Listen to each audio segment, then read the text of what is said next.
Hey everyone, so it's Ironman UK in 3 days, so I thought I'd better check in and let everyone know what my goals are for the race, pacing strategy, nutrition.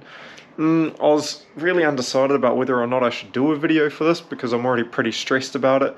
So we're going to do one take, we're going to roll through it, go stand outside and I'll let you know what's happening.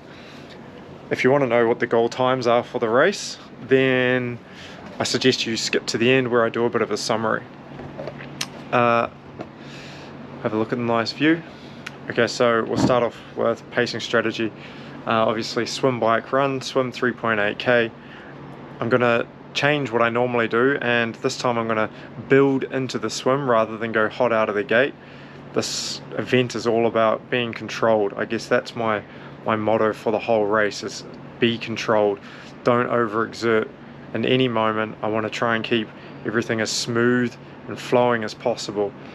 So I'll build into my pace, hopefully grab some feet to draft off.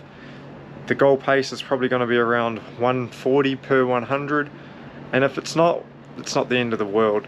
So swim time's going to be between 105 and 110, I'm hoping. Transition, I'm not expecting a rapid transition. It's going to probably be 5 minutes. I'll put my shoes on in transition. We've got to take our wetsuit off, put it back in the transition bag, hang it back up, and then I'll run out to the bike. Onto the bike, it's 180k. There's about 30k of flattish area, and then we go into 3 loops, 350-kilometer loops, very hilly, very stop-start, corners. Hopefully, because the roads are closed, there'll be a few more places you can kind of just roll through. But strategy for that, pacing strategy, is based on a 312 watt FTP, and that's a little bit higher than my FTP, but that's because my power pedals read a little bit higher. So 312 watt FTP, and I'm going for a 0.7 intensity factor, so the target is 218 watts. The strategy I'm implementing for that is anything above 33 kilometers an hour, I'm going to start backing off the power, because you get diminishing returns the faster you go, just due to air density and wind resistance. You know, it's just the drag of the air. I'll tend to push on up the hills. So if I've dropped down to say 10 kilometers an hour, I'll push up to my maximum power target of say 285 watts. I'm not going to go even close to FTP. That's just going to build too much lactate, make me too glycolytic, and I think that will really hurt me as I go on to the run. Like I said, everything's about control. It may not be the fastest strategy, but I think being my first one, I really need to keep a lid on it, essentially. And I would say I'll thank myself for it once I hit kind of 30 kilometers on the run. Once we go on to the run, actually we'll go on the time on the bike. I'm hoping for 6 hours. I've got a rough idea because I've recce'd the course multiple times, but I really don't know how much time I'm going to save, because the roads are closed, you don't have to stop at junctions, etc. So I'm hoping for 6 hours or less.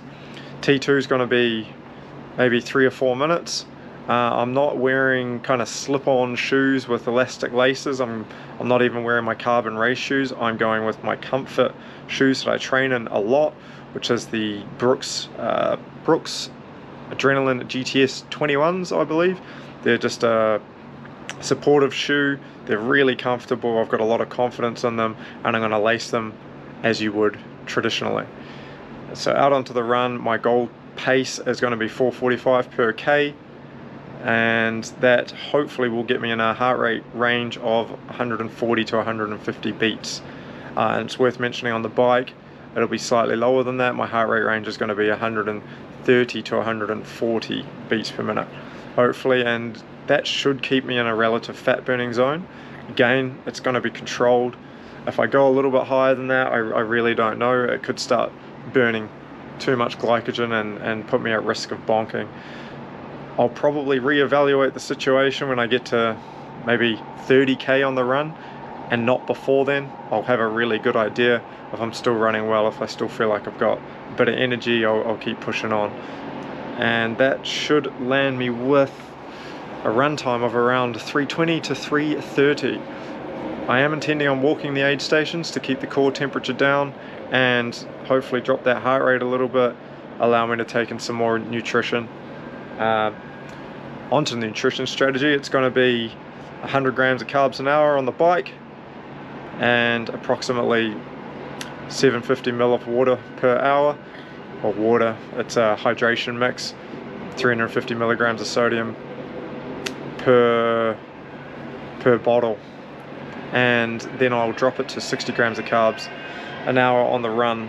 And this is dependent, that the hydration aspect is dependent on the temperature for the day. It's going to start off pretty cold, maybe 14, 15 degrees, maybe even less, and it should get up to around 22, 23.